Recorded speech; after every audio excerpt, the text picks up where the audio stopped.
Good day everyone, this is Crypto Chronos again. Welcome to another cryptocurrency video. Ngayon, pag-usapan natin ng cryptocurrency, ang galaw ni Bitcoin ngayon. Saan na nga ba papunta ito? Okay, simulan na natin. But before, disclaimer, no financial advisor, only crypto analysis. Simulan na natin. Guys, i-hide muna natin tong volume and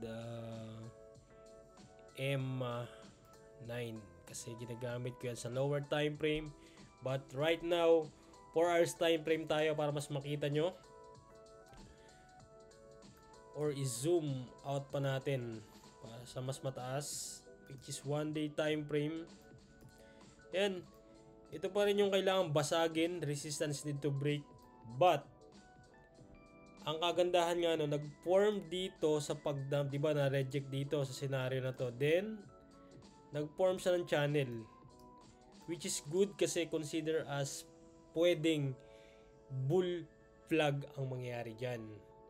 At ang good thing ngayon, ayan, ang laki ng candle, di ba? Mapapansin natin, ang ganda ng candle. Check natin yung volume. Medyo mababa nga lang yung volume dito. Pero ang good thing nito is kung ito man ay bull plug. Okay? Kung i-gauge natin yan, so from here to here, yan. Dito, ito yung pwedeng potential na pwede niyang puntahan, which is 79,000 or almost 80,000 USD from the current value, and is almost 22%. Kung i-gauge natin yung scenario na to, kung ilang araw niya ginawa, almost 22 days. Just in case lang naman na mangyari to, 22 days. Okay, that is almost hanggang November 5. Okay, tingnan natin kung mangyayari nga yan kay Bitcoin. But syempre, meron tayong resistance pa rin dito. Ayan. At the same time, CME gap. Ang CME gap natin is nasa almost 54 hanggang 51. Check natin sa CME gap mismo. Ayan, area na to.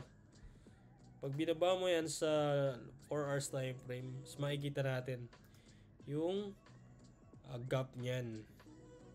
Yan nga, oh. 54 to almost 55.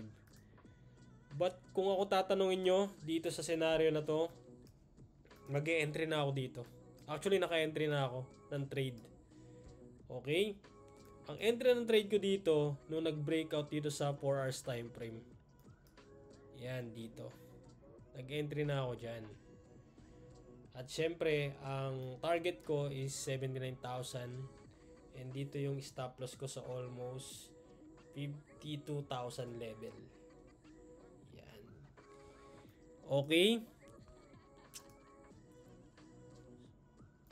Hopefully, no? So, 1, 2, 3, 4, 5, 6. Pailang attempt na to? 7 attempt na ng Bitcoin. We are in the middle of the bull market.